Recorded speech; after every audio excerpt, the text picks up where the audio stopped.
یزید خوش تھا اس پر مطلب دلائل ہیں، اللہ کیونکہ لوگ تو اکبر۔ کچھ لوگ تو اس کو بالکل یزید کو بری ذمہ قرار دیتے ہیں کہ بھائی وہ تو اس کا تو تھا ہی نہیں اس میں. تو اب جہاں بھی ظلم کی بات آتی ہے اس واقعے پر تو ہم کہتے ہیں یزیدیت. یہ بھی سن لیں. پہلی بات یہ ہے، وہ کہتے ہیں جی نبی پاک نے فرمایا تھا جو قسطنطنیہ کی جنگ میں جائے گا تو وہ بخشا جائے گا. تو یزید چونکہ گیا تھا تو بخشا گیا تھا. تو میں نے کہا پتہ ہے آپ کو وہ پہلا قافلہ کب گیا تھا؟ پہلے قافلے میں تو یزید تھا ہی نہیں. یہ اللہ تحقیق بات کر رہا. واہ واہ. ٹھیک ہے، پہلی بات. دوسری بات، یہ نبی پاک نے خبر دی تھی؟ یہ بالکل کم از کم 20 سال پہلے دی تھی. تو میں نے کہا تم تو نبی کا علم غیب مانتے نہیں، ظالمو اب مان رہے ہو. یزید کو جنتی بنانے کے لیے غیب کو بھی مان رہے ہو. تمہیں شرم نہیں آتی ہے؟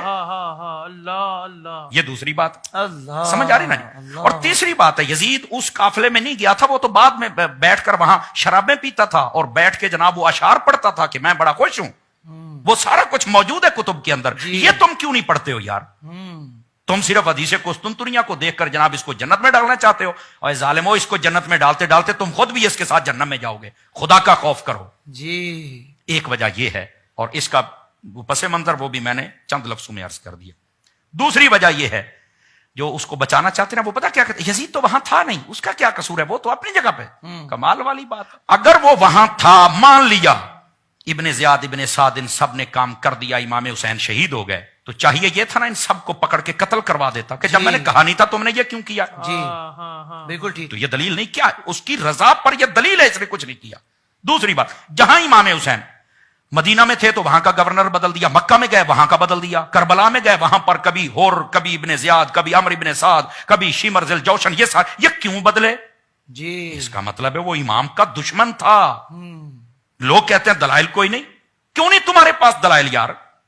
امام حسین کے لیے، ان کے حق پر ہونے کے لیے تمہارے پاس دلائل نہیں ہے؟ اللہ اکبر اللہ اکبر. خدا کا خوف کریں ایسے لوگ.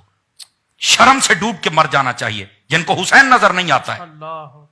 یزید کی طرفداری کرتے ہو اور ان کے لیے دلائل ڈھونڈتے، وہ تو وہاں تھا نہیں. یہ آج کا بھی اصول ہے، جب بھی کوئی کام ہو نا تو ظاہر سی بات ہے جو حکمران ہوتا ہے وہ بے شک اسلام آباد میں بیٹھا ہو، مجرم وہی کہلاتا ہے، اس کی حکومت میں ہوا ہے.